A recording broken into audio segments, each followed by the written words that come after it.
ओम शांति। आप सभी बहनों को करवा चौथ की हार्दिक शुभकामनाएं और बधाइयाँ। ये करवा चौथ का त्यौहार हमारी सभी सुहागिन बहनें रखती हैं। उनका यही उद्देश्य होता है कि उनके पति की आयु दीर्घायु हो, लंबी उम्र हो। लेकिन क्या कभी हम ये सोचते हैं लंबी उम्र सिर्फ पति की हो तो काम चलेगा? हमने ऐसे बहुत से घर देखे हैं जिन घर में बिना माँ के बच्चों को तड़पते देखा है। क्या अकेला पिता अपने बच्चों की परवरिश कर सकता है? एक परिवार को चलाने के लिए जितनी बड़ी भूमिका पिता की होती है उतनी बड़ी भूमिका माँ की भी होती है। करवा चौथ का ये पर्व हमें ये संदेश देता है कि नारी शक्ति के अंदर की जो दृढ़ता है, जो पावर है, वो जो चाहे सो कर सकती है। तो करवा चौथ क्यों मनाया जाता है? कहते हैं ना, इसके पीछे एक कहानी है।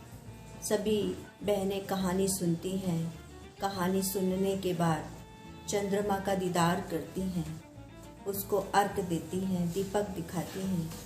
उसके बाद कुछ अन्न जल ग्रहण करती हैं। इसमें चांद का बड़ा रोल होता है। बड़ा इंतजार करते हैं चांद निकले। इससे पहले शरद पूर्णिमा आती है, उस पर भी चांद का बड़ा रोल होता है। तो ऐसा चांद, जिस चांद को देखकर कहते हैं ना, वो पूर्णिमा का चांद जो औषधीय गुणों से भरपूर होता है, जिसकी चांदनी और हमें एक स्वास्थ्य प्रदान करती है। कहते हैं ना, जो चांद की रोशनी में सुई में धागा पिरो लेता है उसकी आंखें तेज हो जाती हैं। तो ऐसे ही ये भी, इसमें भी चांद का महत्व है। तो क्या कहानी है इसके पीछे? तो चलिए सार रूप में हम आपको बताते हैं। कहते हैं ना, एक करवा माता थी और करवा माता का पति एक बार स्नान के लिए गया तो उसको मगरमच्छ ने पकड़ लिया। तो उसने जोर से चिल्लाया, करवा करवा। तो पति की आवाज़ सुनकर वो वहाँ पहुँची। उसने देखा कि उसके पति का पैर मगरमच्छ के मुंह में है। तो फिर वो उसको बचाने के लिए यमलोक से लड़ गई, यमराज से लड़ गई, यमलोक पहुंचकर। इस तरीके से उसने अपने पति के प्राण बचाए। और वो दिन चौथ का दिन था, चतुर्थी थी। तो उस दिन को शिव योग भी कहते हैं, सर्वार्थ सिद्धि योग भी कहते हैं। तो इसके साथ भी शिव जुड़े हुए हैं और शिव के साथ शक्ति जुड़ी हुई है। शक्ति माना नारी शक्ति। नारी शक्ति के अंदर इतनी दृढ़ता, इतनी पावर, वो जो चाहे कर सकती है। कहते हैं ना, इस दिन नवविवाहिता या विवाहिता अपना 16 श्रृंगार करके व्रत रखकर अपने पति के लिए पूजा अर्चना करती हैं कि भगवान उनको दीर्घायु दे। तो उस पूजा अर्चना में उनके अंदर यही शुभ भाव होता है, यही शुभ संकल्प होता है कि मेरे पति की आयु लंबी हो। लेकिन आज के युग में हम देख रहे हैं कि आज की चाहे नारी है चाहे पुरुष है, एकाकी परिवार है, फिर भी कलह कलेश बढ़ रहे हैं। नारी के अंदर वो क्षमता खत्म हो गई, वो सहनशीलता खत्म हो गई, वो एडजस्टमेंट खत्म हो गया, जिससे वो कहते हैं ना, तेरे कांटों से भी प्यार, तेरे फूलों से भी प्यार। अब ये कहावत धीरे धीरे लुप्त होती जा रही है।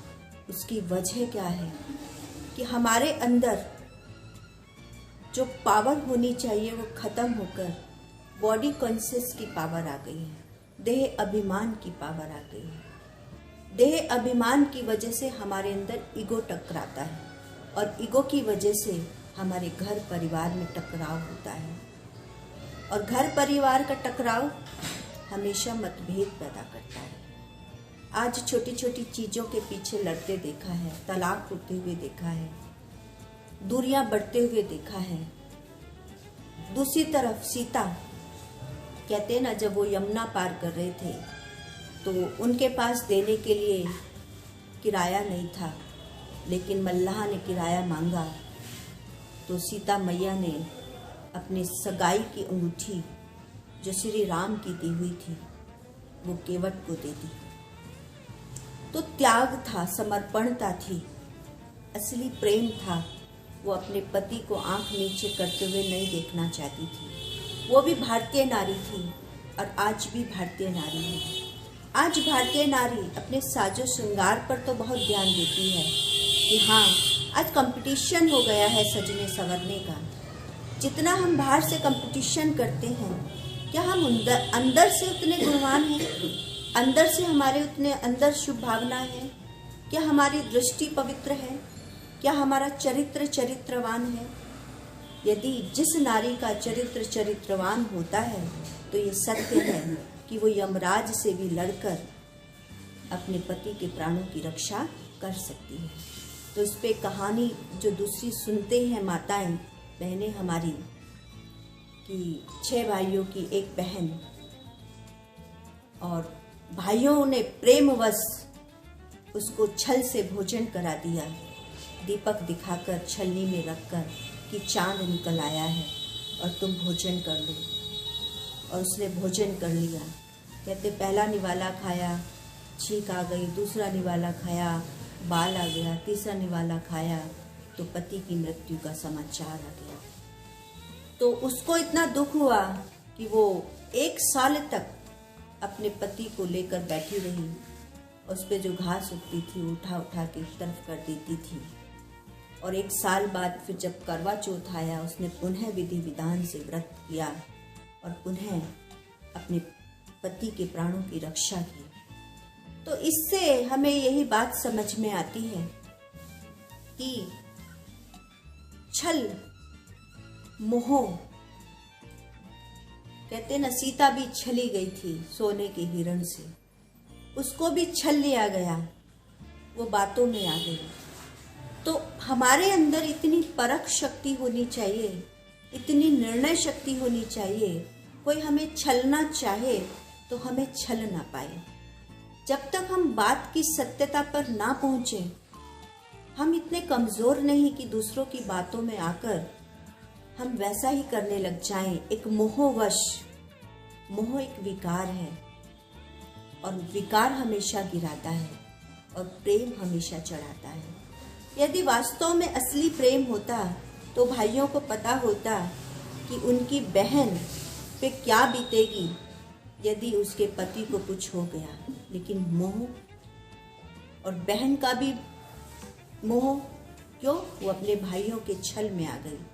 उस छल की वजह से आज हम छलनी में चांद का दीदार करते हैं। चांद जिसको संपूर्ण सुंदरता का प्रतीक कहते हैं, गुणों का प्रतीक कहते हैं, जिसे कहते हैं ना चांद का मुखड़ा, सुंदरता। किसकी सुंदरता? उस चांद को देखकर आज हम अपने आप को ऐसा सजाते हैं कि हम चांद लगें। लेकिन मेरे अंदर का चांद, अंदर का चांद जब उज्जवल होगा तो बाहर का चांद अपने आप उज्जवल लगेगा। और सबसे बड़ी चीज है मेरे अंदर वो समर्पण भाव, जो मैं ये चाहती हूं कि मेरे पति की आयु लंबी हो। मेरे अंदर से वो दुआएं जो निकलती हैं, मेरे अंदर का जो संकल्प है, उस संकल्प की जो दृढ़ता है, वो दृढ़ता, वो संकल्प काम करता है। यदि इस व्रत के साथ 16 श्रृंगार के साथ हम एक श्रृंगार ये भी करें, अपने माथे पर सद्भावना की बिंदी लगाएं, अपनी आंखों में पवित्रता का काजल लगाएं, नाक में मर्यादाओं की नथ पहने, होठों पर मुस्कुराहट की लाली लगाएं, तो इस तरीके से यदि हम इन गुणों रूपी श्रृंगार भी करते हैं तो असली हमारी करवा चौथ होगी और आपका परिवार भी सुखमय परिवार होगा। कहते ना, गाड़ी के दो पहिए जब साथ में चलते हैं तब गाड़ी अच्छे से चलती है। यदि पहिए आगे पीछे हो जाएं तो एक्सीडेंट हो जाता है, डैमेज गाड़ी हो जाती है। तो पति और पत्नी दोनों गाड़ी के दो पहिए हैं। दोनों को समान रूप से चलना है, दोनों को एक दूसरे का सहयोग करना है। आज चाहे कंपटीशन में चाहे आधुनिकता को देखते हुए देखो, आज पति भी अपनी पत्नी के लिए व्रत रखते हैं। अच्छी बात है, एक भोजन का व्रत रख लिया, लेकिन मन में कहीं न कहीं क्रोध है, मन में कहीं न कहीं संशय है, मन में कहीं न कहीं अपवित्रता है, मन में कहीं न कहीं शक की भावना है, तो वो हमारे परिवार को तोड़ देगी, ना कि जोड़ेगी।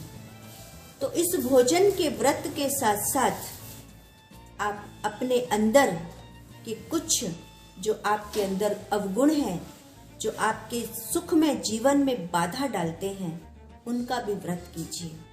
दूसरा, करवा चौथ हमें बड़ों का सम्मान भी सिखाता है कि जब विवाहित महिला भोजन निकालती है तो अपने बुजुर्गों को देती है, बुजुर्गों को कपड़े देती है, बुजुर्गों को पूजा करके भोजन खिलाती है।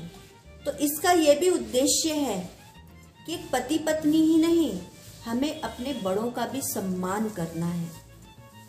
उनका सम्मान, उनकी दुआएं, उनका आशीर्वाद जब हमें मिलेगा, जब हमारा जीवन सुखमय बनेगा।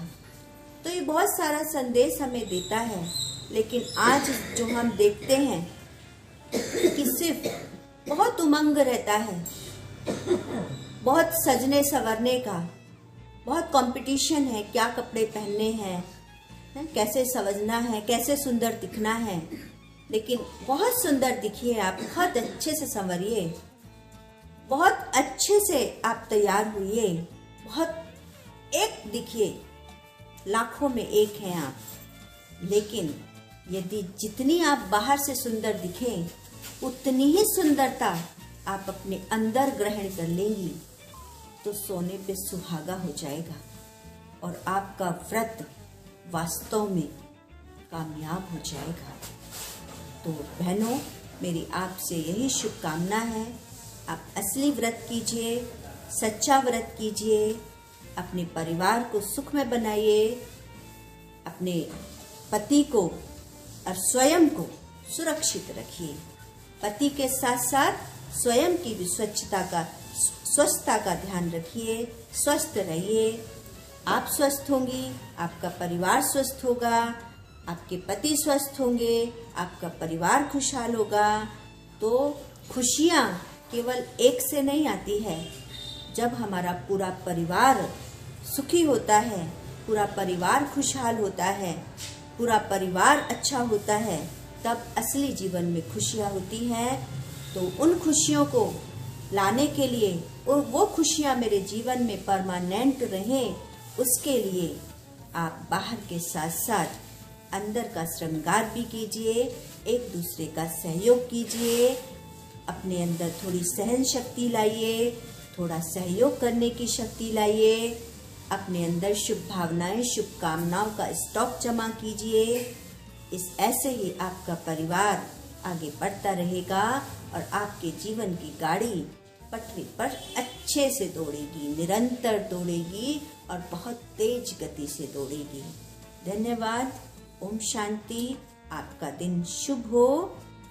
यदि आपको वीडियो अच्छी लगी हो तो आप हमारे चैनल को सब्सक्राइब कीजिएगा, क्योंकि आगे भी हम ऐसे बहुत सारे अनुभव लाएंगे, बहुत सारे ऐसे विचार लेकर आएंगे जो आपके नित्य प्रतिदिन के कार्य में बहुत सहयोगी महसूस करेंगे। आपके सुखी जीवन के लिए कुछ टिप्स लाएंगे, टेंशन फ्री जीवन कैसे जिए वो टिप्स लाएंगे, कुछ हमारी बहनों के अनुभव लेकर आएंगे। तो वो सब सुनने के लिए आप हमारे चैनल को सब्सक्राइब जरूर कीजिएगा। धन्यवाद।